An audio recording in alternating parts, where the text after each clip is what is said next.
So this is a look at the EC5AP, which is the alternating polarity version of a slave clock driver. The same as the EC4. There's a green advance button for daylight saving time change and a red delay for daylight saving time change in autumn in the UK, and the advance is spring in the UK. Let's take off this cover and have a little look. So this particular circuit has the same microcontroller in it, and the only setting in the EC5AP is by using this jumper. You put it on the top to get a 1 second pulse, put it on the next pair down to get a ½ second pulse, and if you put it on the bottom you get a 30 second pulse, and off is a default 60 second pulse. The output on it is roughly double the input, so I would normally say put 12 volt on the input, you get 24 volt on the output. The reason I had it made that way is so if you want to use batteries, you only need to have 12 volts of batteries. Instead of 24 volts of batteries, you use a big lump. So 12 volts of batteries will give you 24 volt output. The pulse length is about 80 milliseconds, and the power is really low because most alternating polarity clocks don't need high power. So the power is a maximum of about 50 milliamps.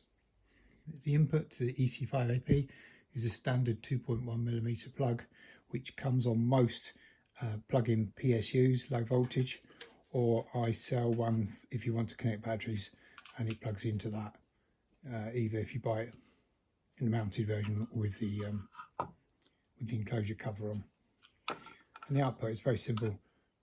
This is a European slave clock mechanism, and you can see actually there's a jumper setting to change 24 volt setting to 12 volt setting.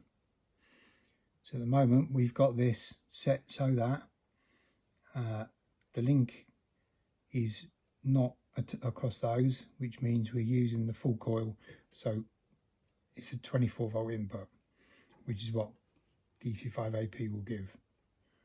Okay, and again we can tell it's an alternating polarity mechanism because it's got this little rotor, which you can actually manually use a small button for manually setting, but it has a spinning rotor, and that's the main difference between alternating polarity type mechanism and the non-alternating polarity type. So let's do a quick turn on. You get your two lights flash momentarily, and then it will wait for the allotted pulse time, so it doesn't pulse straight away, it pulses after, in this case 60 seconds.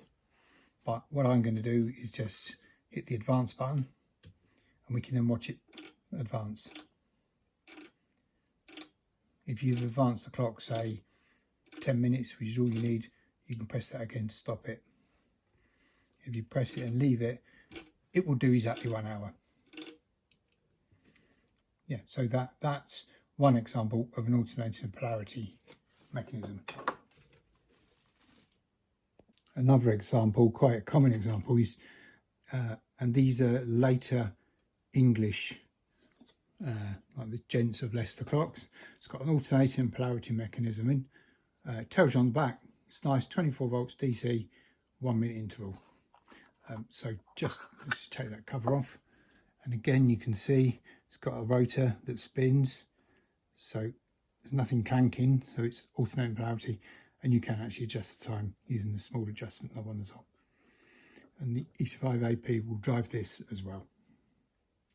And one last thing just to say about the driver, underneath the board there is actually quite a lot of surface mount technology, and it's really important not to short circuit the output.